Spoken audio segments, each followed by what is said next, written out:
Yves Brachet a repris Folioplast, société spécialisée dans l'extrusion d'une large gamme de matières thermoplastiques pour réaliser des tubes, profilés et joncs sur mesure pour des secteurs variés comme l'aéronautique, l'automobile et le médical.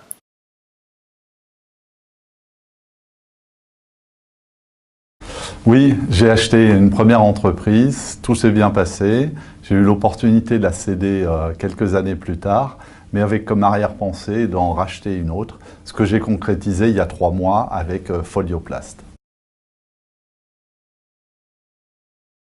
Non, j'ai changé de critères. Mes critères étaient un peu géographiques la première fois. La deuxième fois, j'étais plus ouvert.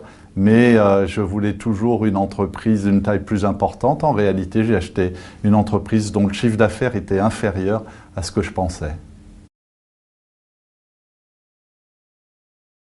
La première fois, je me suis fait accompagner par un intermédiaire directement, en l'occurrence Valexel.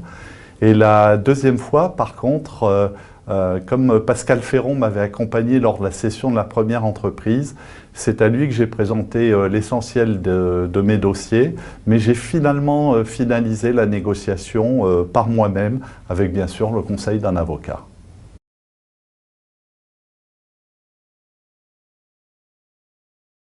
Alors, très classiquement, on a négocié avec mon cédant des modalités que tout le monde connaît, le 4/5e, puis le 2/5e, etc.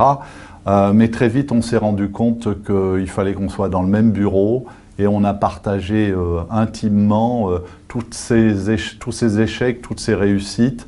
Et je lui ai parlé de mon plan de développement et on s'est bien calé par rapport à ça dans l'entreprise.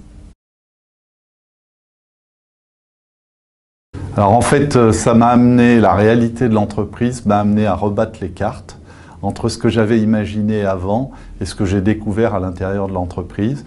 Donc j'ai beaucoup plus accentué mon plan de développement pour les 12 mois à venir sur le commerce et sur la production. Et je l'ai annoncé il y a 8 jours à l'ensemble du personnel après l'avoir validé avec mon cédant.